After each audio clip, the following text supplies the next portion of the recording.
আপনারা দেখেছেন মিরিকের রাস্তাটা কত তাড়াতাড়ি পিডব্লিউডি ক্লিয়ার করে দিয়েছে।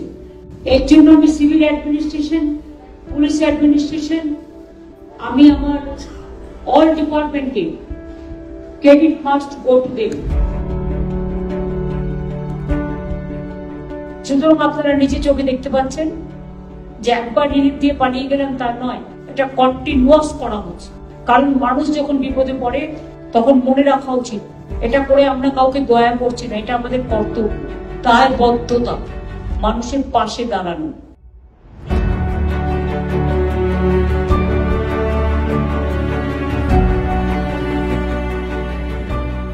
This is not the political election. This is the natural calamities. This time I think it's not very politics.